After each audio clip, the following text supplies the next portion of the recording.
Hello, everyone. My name is Celeste. I am the Assistant Coordinator of the Women's Resource Center at San Diego State University. My pronouns are she and they, and today I'm going to talk to you about adulting and within the context of time management. So, the module for today is basically to have a conversation around how we exist under time and how that conversation can be facilitated in a variety of ways.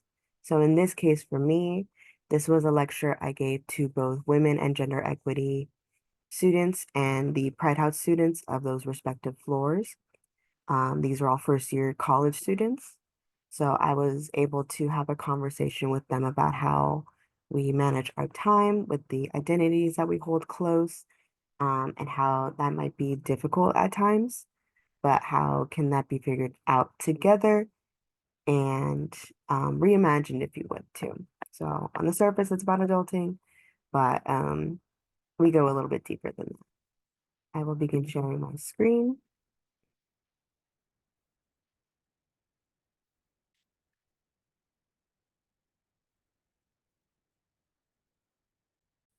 Alrighty, so this was the article that was given to me by Dr. Amanda Beardsley as we were drafting out this presentation for class. It is titled Queer Time and the Alternative to Adulting. What constitutes adulthood has never been self-evident or value neutral. Queer lives follow their own temporal logic by Sarah Jaff. It's a very quick read, and I enjoyed it very much so in understanding queer time, but also how that can apply to other identities as well. So this is the reading that will inform the presentation today.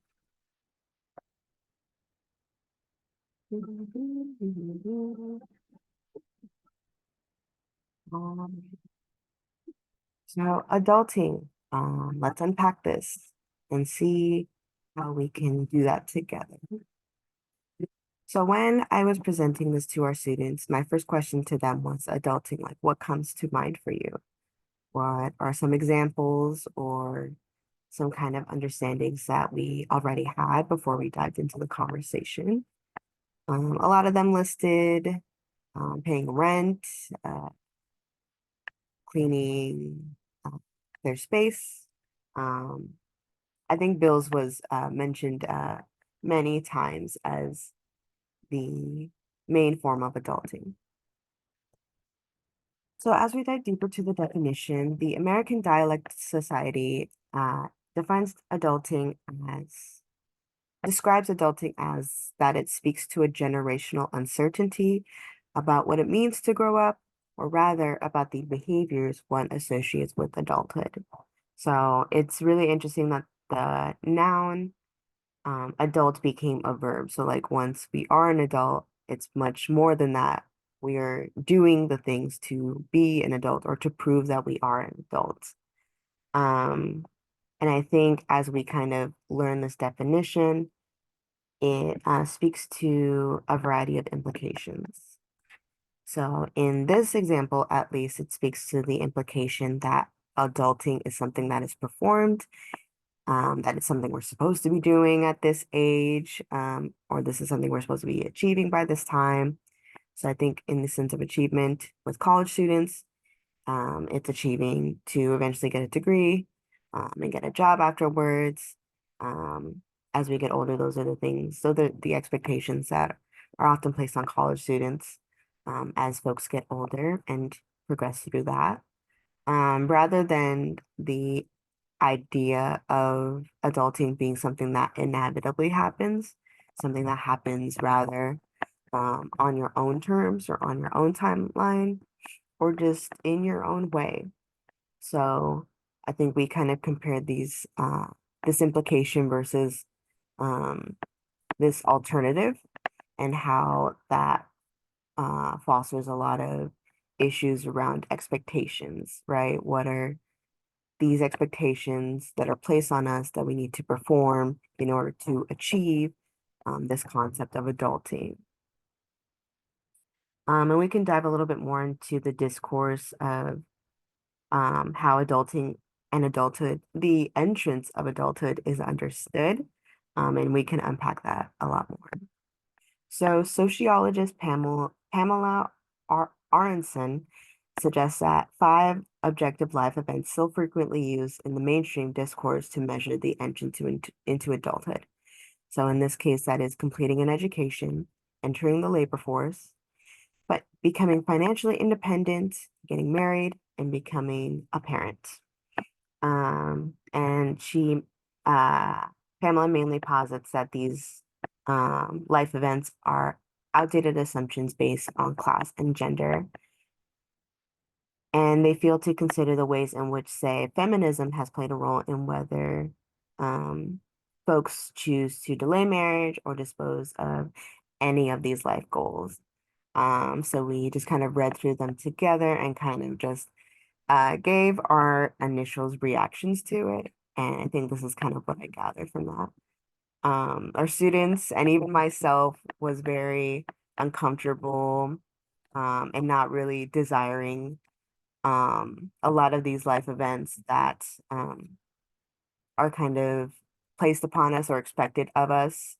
At least in the sense of like, oh, you are 18, so these are the things you need to figure out, or you're like in your early 20s, and these are the things that already have to be figured out or have to already be achieved. Speaking for myself personally, I think financial independence is something I do value, but I think that comes with difficulty as like the job search can take a bit more time after post-graduation. Um, and I think that coexisting with wanting to go into a field um, like education that is not known for making a significant amount of money. But I think for me, as someone who really values higher education and supporting students through that process, just figuring out ways that I can become more financially stable, I think has been more of a conversation with myself. And I know I understand that I need to enter the labor force to um, become generally independent and have my own place and feed myself. So while some of these coexist as a necessity, how can that still be achieved in a way that still feels fulfilling for me as a person? And with the examples of getting married and becoming a parent, those are things that are not on my radar anytime soon. So that's why I think me and like a few of our first year students, this isn't quite a desirable, um, or maybe even intimidating or sense of life events being placed upon us that we want to unpack a little bit more. So the way I kind of transition this conversation is how can we kind of reimagine these life events? And I found this really clever, in my opinion, clever um, Instagram video that fostered some really positive reactions, in my opinion. Oh, pardon me. Do ba do ba do ba do ba do ba do boo doo a boo ba do ba do boo boo ba do Let it replay since I have the score. do ba do ba do ba do ba do ba do ba do ba do ba do boo doo a boo ba do ba do boo boo ba do. Alrighty, so with this video, a lot of students kind of giggled at I would like to say the reframing of some of these goals for this individual. So instead of being able to buy a house, this person bought a house plant. Instead of being able to save $10,000, they saved $10. Um, and uh, choosing to focus on living and getting through the day was also a priority of this person, whereas happiness might be something harder to achieve at a certain point in time. And lastly, instead of getting a man, this person got a manicure instead. Um, with that reframe conversation, I also gave this definition statement to our students as well by Jennifer Silva, who is also a sociologist. Um, Jennifer says, self-realization gleaned from denouncing a painful past and reconstructing an independent, complete self. Um, and this is in reference to her work in constructing adulthood in the age of uncertainty. So I think something that we all named in the conversation is how difficult it is to, for example, get a house, or how difficult it might be to um, achieve a certain level of financial independence, like getting a house, um, and building wealth, or like saving money, as things are particularly difficult to afford, at least in San Diego. And I think with looking into this statement, a lot of students kind of interpreted this as like, okay, this is there's more autonomy here in this in this form of adulting, of construction of adulting. I got to make more choices and move past a lot of painful things that maybe were placed upon me or outside of my control, to reconstruct a future that I think is more aligned within myself. So I think that was kind of the main takeaways of that. So with kind of these comparing definitions of the earlier slide and now, I was wanting to facilitate more deeper conversations around how potentially these life events can be reimagined or potentially rejected. What works for you, what does not work for you, what has happened maybe in history that maybe um, has not made it possible. So one example, when it comes to getting married, for folks who are queer like myself, there was a point in time where marriage equality was not available for 2S LGBTQIA plus folks, and anyone who is in a queer or same-sex relationship, and were wanting to get married. So so yeah, so this was the initial discussion that we have. What were some things that we wanted to reimagine? What are some things we want to reject or possibly just throw all away? I think some reframes or reimaginations of financial independence is to paraphrase to some of our students, was to not be broke, just to have enough to do the things, to feed myself and clothe myself and house myself, um, and not be too broke in their words to do that.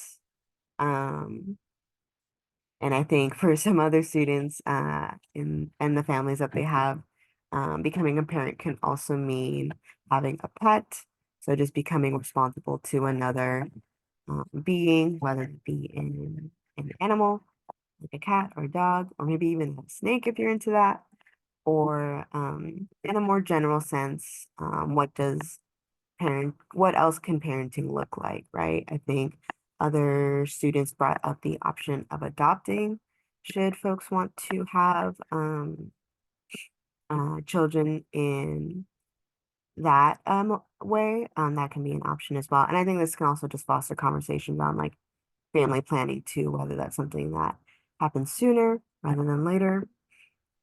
Again, going back to that's reconstruction and reimagination conversation. And I think some students kind of joked where it's like, I don't want to do any of this. I'm rejecting all these things. Why should I have to um enter the labor force to um become financially stable to do these things? Uh frankly, uh why does capitalism make that so? And um how can we kind of get through that, whether that's ourselves or with the communities that we have together?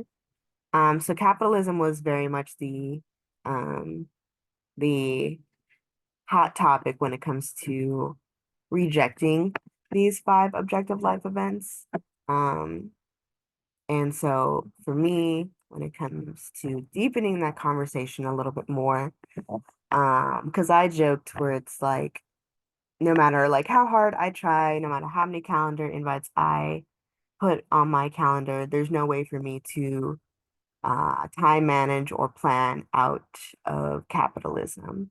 So for me, figuring out ways to survive in time and to protect my time was how I wanted to deepen this conversation in the society that we live in, and kind of how can we best continue to um, live out our days in the world that we live in. So when it comes to surviving in time, what are some ways I can tend to myself um, and take care of myself in the ways that I live and exist as a queer person and as a person that's close, that's in their 30s almost, and just kind of figuring out all these things. I believe as someone going to be 30 this year, and looking at these life events and expectations, and just looking at like, oh, like people like are getting married at 30. My best friend from high school, um, got married about 2 years ago uh to her husband, and we're uh practically the same age, and we have very different life trajectories. She's in the medical field. But to kind of see that comparison, right? So her um being married, working in the medical field, her and her husband planning to have kids maybe in 1 or 2 more years. Whereas me, I'm not partnered. Marriage is very much not something I'm wanting anytime soon. So I think when it comes to surviving in time, what does that mean for myself? I think for me, when it comes to surviving in time, just figuring out how I can best utilize my time that isn't attached to other people or other people's expectations. So what are some things that I want to do for myself, or some experiences I want to have that just makes life a little bit more exciting, a little bit more joyful, and also who along the way wants to spend that time with me. I think surviving in time for me is also finding quality time in folks that are close to me. And even just, I'm so very happy to coexist with my closest friends. It doesn't have to be a thing where we're like going out and going to a party or going to some sort of like big event. We can just be like, hey, can I come over? Do you want to watch some TV? And that can be a way for us to decompress and relax and catch up. Um, and I think figuring out that form of quality time for me has been really helpful to survive in time. And I think on a more school related note, as someone who has been an undergrad and also got their master's and worked on completing their education, I think surviving in time means just being communicative. If I need some more time for like the assignments that I have due, and just kind of sharing any difficulties I might have in completing them in the original deadline that was set. So again, just kind of having those conversations of um, needing more time, at least in that example. And I also recognize that that might not be easy for some people, but I think those are just some examples that came up to mind for me. When it comes to protecting your time, I think this is where like boundaries can also be a really good example. Whether you are a person that has a working schedule and making sure the work that you are doing sticks to those hours. And I think back to surviving time for a little bit is kind of having conversations with the people that you work with. If you're needing more time or needing more assistance to complete these assignments, or even just like getting more clarity, can kind of be helpful in feeling more confident and assured in your role. Um, so when it comes to protecting your time, just making sure that you have really solid boundaries around any responsibilities that you have. So again, with work, just sticking that to those working hours. Um, and I know that can be kind of difficult. So some conversation that can also be had where it's like, hey, I worked a little bit longer today. Could I move that extra time that I had to come in a little bit later the next day. And so it's preserving your time in the sense of I'm not overworking myself because that can very easily make the time that you experience very difficult and tiresome and can lead to burnout and exhaustion. And we definitely do not want that. So another way of protecting your time is also reclaiming your time. Um, and just making sure that the things that you are involved in are things that serve you or serve whatever organization you're working with. And just reflecting on that it'll have a positive or more meaningful impact, especially if that's kind of the work that you do. Those are kind of some examples for me that came up. And when it came to talking through this, I think a lot of them took it in a more literal route, which I think is also really good.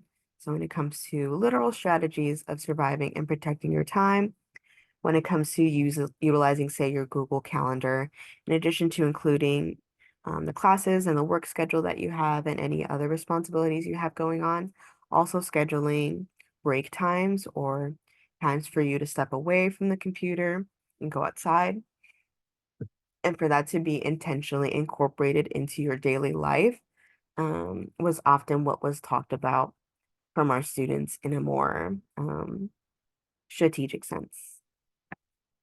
And I believe that is all for me. I think naming in the end that existing can be difficult and hard and exhausting. And some days for me, I just want to be a rock. This is in reference to the amazing movie of Everything Everywhere All at Once. So kind of to close out the conversation, existing in time, it's not easy. I'm not going to pretend that it is.